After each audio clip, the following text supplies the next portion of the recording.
दिल्ली में नाले की सफाई के दौरान सफाई कर्मी की मौत, सेफ्टी किट ना देने का आरोप। दिल्ली के शाहदरा जिले के दिलशाद गार्डन स्थित डियर पार्क के पास एक नाले की सफाई करते समय एक सफाई कर्मचारी की नाले में गिरकर डूबने से मौत हो गई। सूचना के बाद मौके पर पहुंची बोट क्लब की टीम ने नाले के अंदर करीब 1 घंटे तक सर्च ऑपरेशन चलाने के बाद मृतक के शव को बरामद कर लिया है। मृतक की पहचान MCD फ्लैट्स सुंदर नगरी स्थित के ब्लॉक निवासी 33 वर्षीय राहुल के रूप में हुई है। पुलिस ने शव को पोस्टमार्टम के लिए अस्पताल की मोर्चरी में सुरक्षित रखवा दिया है। मृतक के परिजनों को सूचित किया गया है। आज शव का पोस्टमार्टम कराया जाएगा। स्थानीय लोगों का आरोप है कि सफाई के दौरान कर्मचारियों को जरूरी सेफ्टी किट नहीं उपलब्ध कराई गई थी और न ही कोई सुरक्षा निगरानी रखी गई थी। सर, मेरा नाम मन्नू कुमार है। क्या देखा था? मैंने एक्चुअली मैं यहाँ पे खाना खाने आया था, छोले भटूरे रेडी पे। तो पीछे से आवाज आई, 2 लोग काम कर रहे थे नाले में, कुछ सफाई वगैरह कर रहे थे कि बचाओ बचाओ, हेल्प कर रहे थे। लाने लगे, मैं भाग के गया तो वो उसका जो डूब गया, उसका साथी मुझे कहने लगा मेरे साथ वाला काम करा तो वो नाले में डूब गया। तो कुछ दिखाई नहीं दे रहा था, कुछ हेल्प करते अगर हाथ बात कुछ दिख रहा तो बाहर।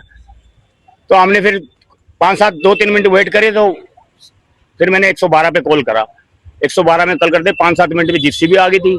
फिर 10-15 मिनट में फायर ब्रिगेड वाले भी आ गए थे। तो क्या कर रहे थे वो? सर, ये नाला है, वहां से कूड़ा वूड़ा निकाल रहे थे। तकरीबन कितने बजे की बात है? ये 2:20 की बात है जी, 2:15-2:20 की बात है। आज हम जो कल एक घटना हुई है, घटना कहूं या हत्या कहूं, प्रशासन की लापरवाही की वजह से, सरकार की लापरवाही की वजह से दिल्ली में एक और सफाई कर्मचारी को, सफाई करने वाले दलित समाज के, वाल्मीकि समाज के बच्चे को अपनी जान देनी पड़ी। PWD विभाग ने उसको नाले में उतारने का काम किया, ना उसको कोई सेफ्टी किट दी गई, जबकि सुप्रीम कोर्ट की क्लियर कट गाइडलाइंस है कि manual spongin clear cut ban है। आप किसी को भी नाले में नहीं उतार सकते हो। लेकिन PWD विभाग ने सरकार के संरक्षण में, जो दिल्ली में 4 इंजन की सरकार है, उसके संरक्षण में उसको उतारने का काम किया और अब सरकार उससे पल्ला झाड़ने का काम कर रही है। अरे तुम बड़े बड़े वादे करते हो नाले साफ करने के, तुम पे एक नाला साफ करने की मशीन तक नहीं है, आपको लोगों को उतारना पड़ रहा है। एक राहुल जिसकी उम्र 32 साल थी, जिसके ऊपर पूरा परिवार चल रहा था, उसका पूरा परिवार उसके ऊपर डिपेंडेंट है, वो व्यक्ति चला गया, उसकी जान को कौन लौटाएगा? आप सोचो, आजादी के 78 साल बाद भी मैनुअल स्पंजिंग से लोग मारे जा रहे हैं और ये देश की राजधानी दिल्ली में हुआ है। दिल्ली देश की राजधानी के अंदर मैं सरकार से कहना चाहता हूं कि आप तुरंत प्रभाव में पूरी दिल्ली में मैनुअल स्कैनिंग बंद कराइए और इस परिवार को, जो बच्चा उस परिवार ने खोया है, उसकी भरपाई कोई नहीं कर सकता।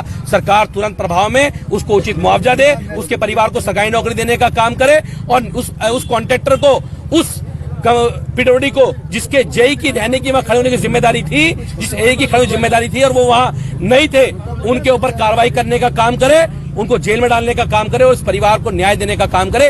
जब तक उस परिवार को न्याय नहीं मिलेगा, उस बच्चे को न्याय नहीं मिलेगा, हम लोग पीछे हटने वाले नहीं है। ऐसे ही इस समाज के बच्चों को खोने का काम हो रहा है, ऐसे बच्चों की हत्या है। ये इस अधिकारी के ऊपर हत्या का मुकदमा दर्ज हो, इस विभाग के ऊपर हत्या का मुकदमा दर्ज हो। DDA के नाले में एक बच्चे की मौत हुई थी, हमने उसके ऊपर हत्या का मुकदमा दर्ज कराया था, FIR दर्ज कराई थी।